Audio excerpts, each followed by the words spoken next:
दोस्तों, मैं सुजाता किचन के नए ब्लॉग में आप लोगों का हार्दिक स्वागत है। आज मैं सग्गा प्याज का बचका बनाऊंगी, जिसे बोलचाल की भाषा में हम लोग के यहाँ कचरी बोला जाता है। तो उसके लिए मैं 2 प्याज, 1 कटोरा चना का दाल जिसे मैं रात भर भिगो ली थी, वो आप अपने परिवार की आवश्यकता के अनुसार लीजिएगा। 2 चम्मच गेहूं का आटा और कुछ मसाला है जिसमें 2 टुकड़ा अदरक, 2 हरी मिर्च और कुछ लहसुन है और थोड़ा गोल मिर्च। तो चलिए बनाना शुरू करते हैं। चना का दाल और जो मसाला है, हरी मिर्च, अदरक, लहसुन और कुछ काली मिर्च है, उसको मैं मिक्सी करूंगी और इसे दरदरा मिक्सी करना है, बहुत महीन पेस्ट नहीं बनाना है। दोस्तों, चने के दाल को और जो मसाला था, हरी मिर्च, अदरक, लहसुन, कुछ काली मिर्च, उसको मैं ऐसे दरदरा पीस ली हूँ। देखिए, बहुत महीन पेस्ट नहीं बनाना और इसमें पानी नहीं डालना है। पानी डालिएगा तो ये क्रिस्पी नहीं बनेगा इस तरह से। तो चलिए इसमें प्याज मिला के और मसाला मिला के बनाना शुरू करती हूँ। इसमें जो 2 प्याज काट के रखी हूँ महीन महीन, उसे मिला दूंगी।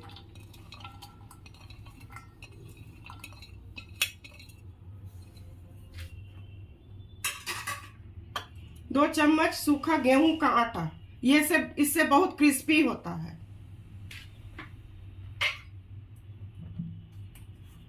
आधा चम्मच हींग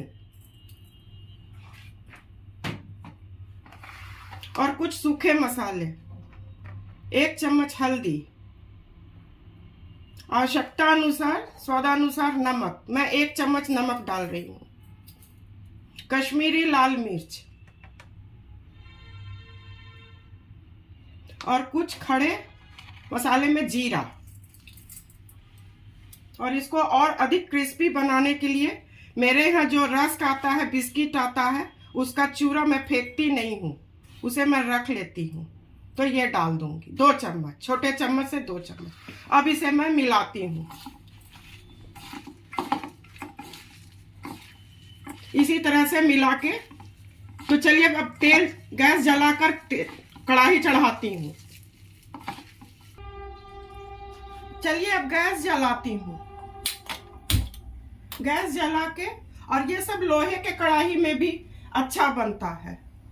ऐसे आपके पास नहीं है तो उस कढ़ाई में भी बना सकते हैं। अब इसमें मैं तेल डालूंगी।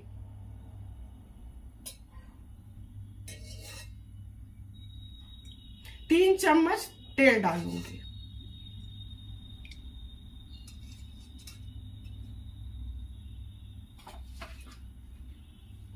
इसे मैं नींबू के आकार का गोल गोल बना ली हूँ। ऐसे गोल गोल बना लेना है और ऐसे हाथ से दबा देना है। आप जिस शेप में चाहें कर सकते हैं।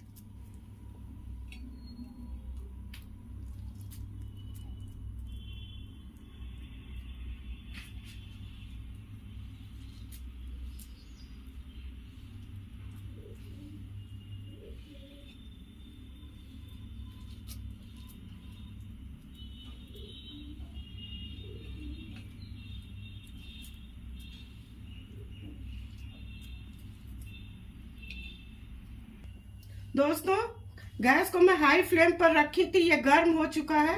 अब इसमें मैं ये डालूंगी। बहुत सावधानी से डालिएगा और गैस को थोड़ा मीडियम कर दीजिएगा, नहीं तो ये ऊपर से जल जाएगा और नीचे से नहीं होगा। इसी तरह से सारे को डाल देंगे।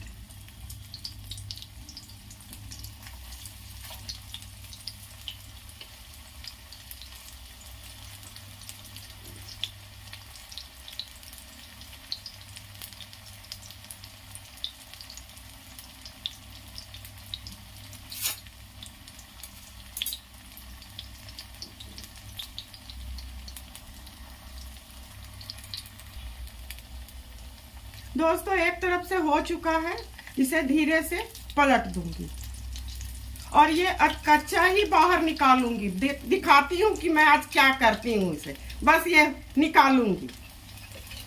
देखिए, कच्चा है, ये अभी नहीं पका है पूरी तरह से। देखिए, एक ट्रिक है खास्ता बनाने का।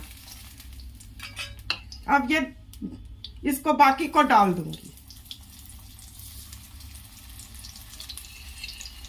देखिए इसे खास्ता बनाने का क्या विधि है।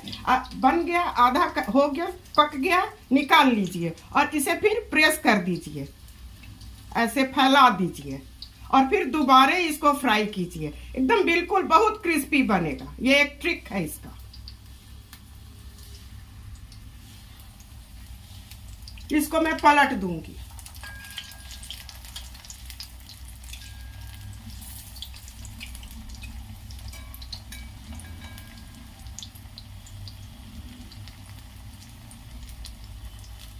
इसे मैं निकाल लूंगी।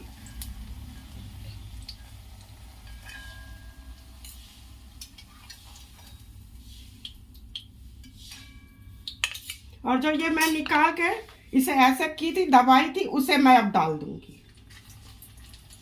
स्लो फ्लेम पर बनाना है।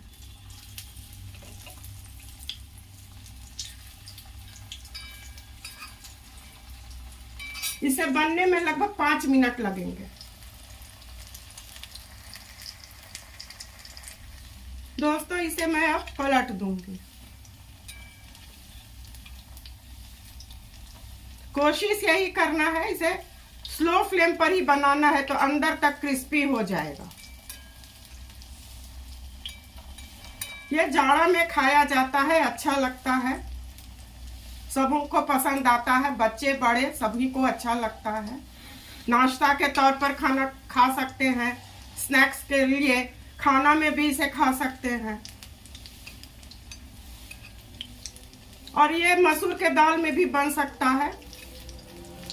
जिस दाल में आपको मन है वो उस दाल में आप बनाइए। मैं तो चने की दाल में बनाई हूँ। ये बिहार का बहुत फेमस चीज है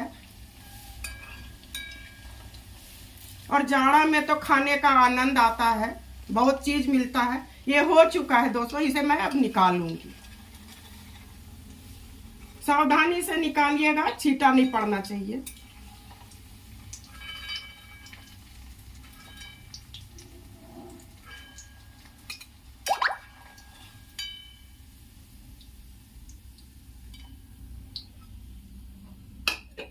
इसी तरह से बाकी बचे को मैं बना लेती हूँ।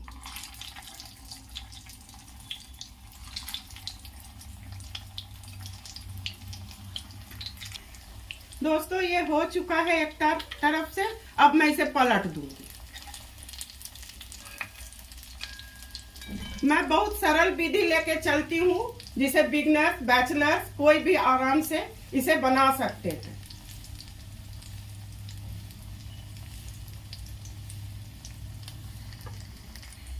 दोस्तों ये हो चुका है, इसे भी मैं निकाल लेती हूँ। मैं यही प्रयास करती हूँ, बहुत आसान और घर में सारे सामान उपलब्ध है उसी को बनाना मैं प्रयास करके बनाना चाहती हूँ। अब गैस बंद कर दूंगी। दोस्तों पकौड़ी बन चुका है, अब इसे सर्व करने की बारी आ चुकी है। दोस्तों कचरी बनके, बचका बनके तैयार हो चुका है। इसके लिए किसी विशेष चीज की आवश्यकता नहीं है, केवल 2 हरा प्याज जिसे सग्गा प्याज बोला जाता है, 1 कटोरी मैं चना का दाल ली हूँ। आप अपनी आवश्यकता के अनुसार लीजिएगा। और थोड़ा मसाला में अदरक, लहसुन, हरी मिर्च, गोल मिर्च है, बस यही चीज की आवश्यकता है। और इसे बना के मैं ऊपर से चाट मसाला छींट दी हूँ। तो ये बनाना तो बनता है, आप लोग बनाइए, खाइए, परिवार के साथ एंजॉय कीजिए और सुजाता किचन को बताइए कि उसका बताया हुआ रेसिपी कैसा लगा। मैं बहुत सहज और आसान बताना चाहती हूँ। तो चलिए, आपको अच्छा लगे तो मेरे चैनल को लाइक, सब्सक्राइब और शेयर कीजिए। धन्यवाद।